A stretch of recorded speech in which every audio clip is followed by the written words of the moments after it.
ዶክተር ጽዮን ተስፋ እባላለሁ የቆዳ ህክምና ስፔሻሊስት ሐኪም በአለርት ሆስፒታል። በክረምት ወቅት ተከትሎ አንዳንድ የቆዳ በሽታዎች ይከሰታሉ።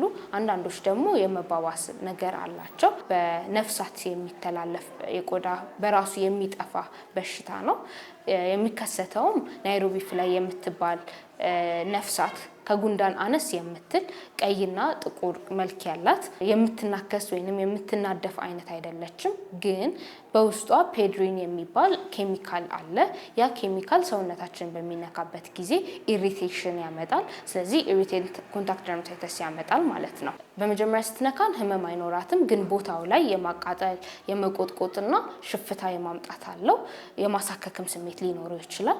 ከ12 ሰዓት እስከ 36 ሰዓት በኋላ ደግሞ ቦታው ላይ ያ ሽፍታ መሃሉ ላይ እንደ ፐስቹል ያለው ከዛ ቀላ ያለ ሽፍታ ነው። ብዙ ጊዜ የሚወጣው በልብሳችን የማይሸፈኑ ተጋላጭ በሆኑ ቦታዎች ላይ ነው። እንደ አንገት፣ እንደ እጅ፣ እግር ላይ፣ ሆድ አካባቢ ይወጣል። አንዳንድ ጊዜ ደግሞ ከፋ ካለ ወደ አይን አካባቢም ሊከሰት ይችላል። ይህ ሽፍታ አልማዝ ባለጭራ ከሚባለው በሽታ ጋር ግንኙነት የለውም፣ የተለያየ ነው። ከዛ ጋርም መለየት ያስፈልጋል። ይህን ሽፍታ ለየት የሚያደርገው ነገር አንደኛ ሲወጣ ቀላ ብሎ መሃሉ ላይ እንደ ፐስቹልስ ወይንም ውሃ የመቋጠር ነገር መኖሩ፣ ሌላ ደግሞ ቅርጾቹ ቀጥ ያለ የመስመር ቅርጽ ወይንም ደግሞ ሊኒየር አይነት ቅርጽ መኖራቸው፣ አንዳንድ ጊዜ ደግሞ ክንድ አካባቢ ሲወጣ ተጠባብቆ የመውጣት ስሜት ስላለው እንደውም ኪሲንግ ሊሽንስ የምንላቸው ምልክቶቹ ለየት ያደርገዋል።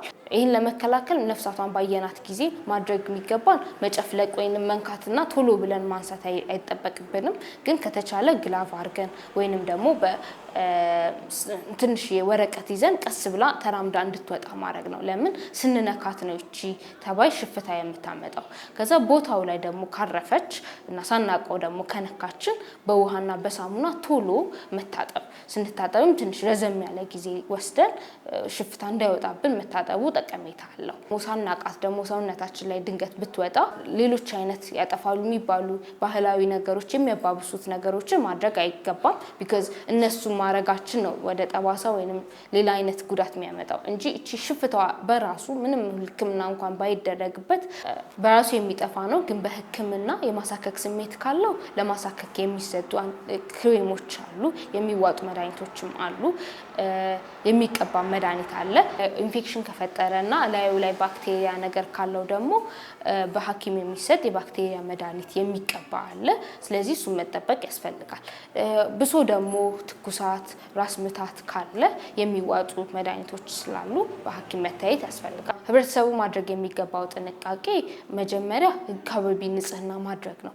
በሰፈራችን አካባቢ ውስጥ ይሄ የበሰበሱ አትክልቶችና ፍራፍሬዎች ካሉ ይሄ ውሃ የሚያመቃቸው ገንዳ አካባቢ ንጽህና መጠበቅ ያስፈልጋል። እነዚህ አካባቢዎች ስለሆኑ ምቹ የሆኑት ለዚህ ነፍሳት ማለት ነው።